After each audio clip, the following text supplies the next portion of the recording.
Most people who quit something important don't quit because they couldn't do it. They quit because a good enough reason showed up.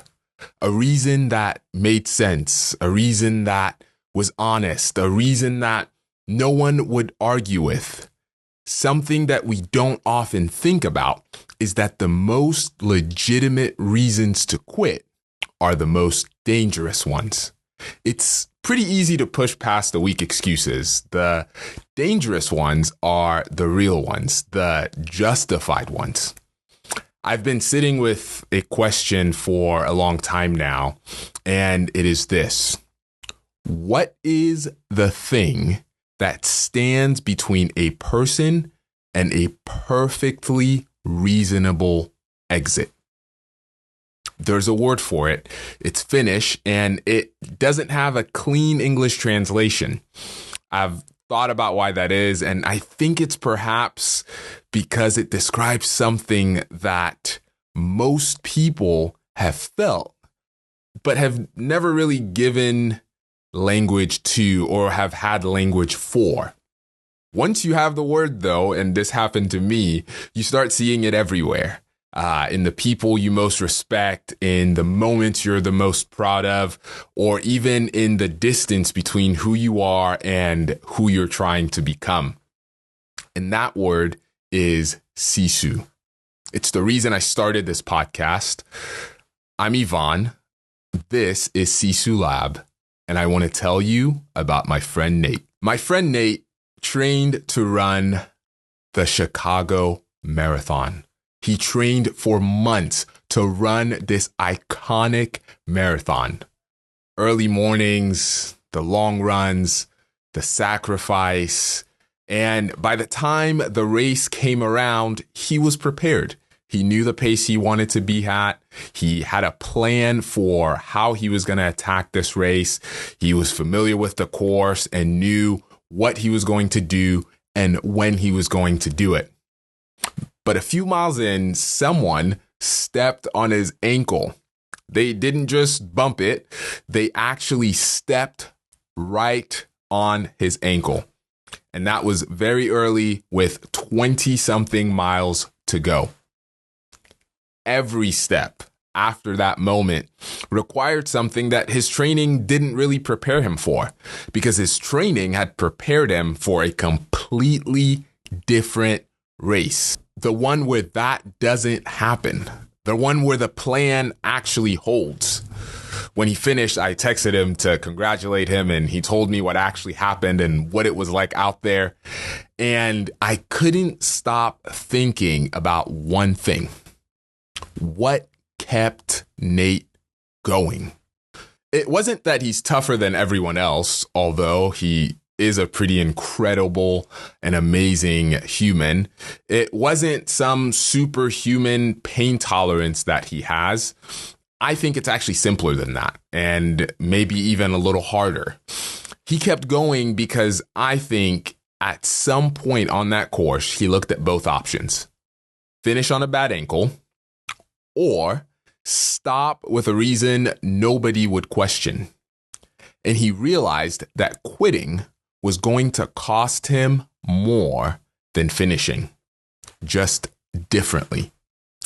That's Sisu. It doesn't show up when things are hard in the way that you expected. It shows up when the plan is gone and all that's left is a decision. Sisu is not about bearing the unbearable. It's about choosing to continue when quitting makes perfect sense. And I want to be precise here because I think we can water it down if we're not careful. Sisu is not grit, and Sisu is not resilience. Grit is a trait, something that you have more or less of. Resilience is a capacity, the ability to bounce back. Both of those assume that the original plan is still somewhere in the picture. You hit a wall, you recover, you get back on track, you get back on your feet. Sisu is what happens when the plan isn't bent and the plan isn't delayed. It's completely gone. And the question isn't, how do I get back on track? The question is just, do I continue or do I stop? In your life and in your leadership, you will train for one race and end up running a completely different one. The gap between the race you prepared for and the race you're actually in is often where you become better. You build your best strategy around your team, and then your best person leaves. You plan the timeline based on reasonable assumptions, and then something out of your control changes. You prepare for market conditions, and then the market conditions shift before you launch or the week you launch. The budget gets cut, or priorities change, or something breaks, or even someone leaves. One thing I've noticed is that a few miles in, something always happens.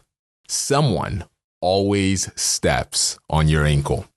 I've come to realize that the extraordinary people and leaders, the ones worth following, aren't the ones who executed a perfect plan under perfect conditions. They're the ones who kept moving when the plan fell apart. And it's not because of some extraordinary reserve that they had that nobody else has. It's because they decided that stopping wasn't worth it, even when stopping made sense. What I keep thinking about is that most people don't stop because they can't continue. They stop because they have permission to stop. The conditions changed, the plan broke, and that becomes the reason. And it's a very real reason. It's a legitimate reason. It's a reason that no one would even challenge. Sisu isn't the absence of that permission. You always have that permission. There will always be a reason that makes sense for you to quit. Sisu is choosing to keep going, not because it isn't hard, but because you've decided that quitting is going to actually cost you more than finishing will. When something gets harder than you expected, before you decide what to do, here's one question worth sitting with. Did I lose my ability, or did I just lose my plan? Because those are two very different things. Nate was completely capable of finishing that marathon. He had done the training. The injury didn't take his ability. It took his plan. It took the version of the race where nothing goes wrong, or at least very few things go wrong. Most of the time when someone walks away from something that mattered to them, they didn't walk away because they couldn't do it. They walk away because the version they planned for no longer exists. The race you trained for is gone. That may be true. But the race you're running is still real. The race that you are still in is still real, and you are capable of finishing it. I'm always trying to get better. As a leader, as a husband, as a father, as a man, as a human being. And what I found, and what I keep finding, is that the growth that I care about the most never happens in the conditions that I planned for. It happens in that gap, in the miles after something goes wrong, after someone steps on your ankle. And Sisu Lab is for people who are serious about that.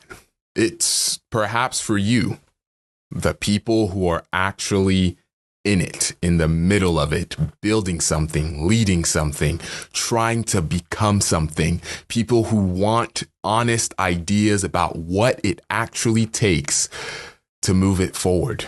I'm calling it a lab because I want this to be a space and a community where we look at what works, where we look at what doesn't work, where I share what I'm learning, and I may even have guests that do the same thing. But we're going to look at all of it, where we're getting it right, where we're getting it wrong, and we're going to keep coming back to one idea, and it's the fact that the race that you often train for is typically gone a few miles in. So what are you going to do when that happens? So here's where I want to leave you. What's the thing in your life or in your leadership right now that isn't the race you signed up for or the race that you trained for? What got stepped on a few miles in?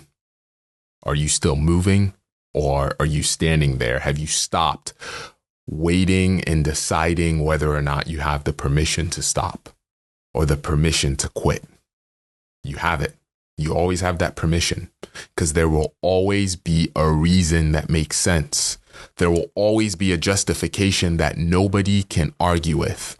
I want you to realize that the race that you trained for is gone, and the race that you're still running is the one that matters.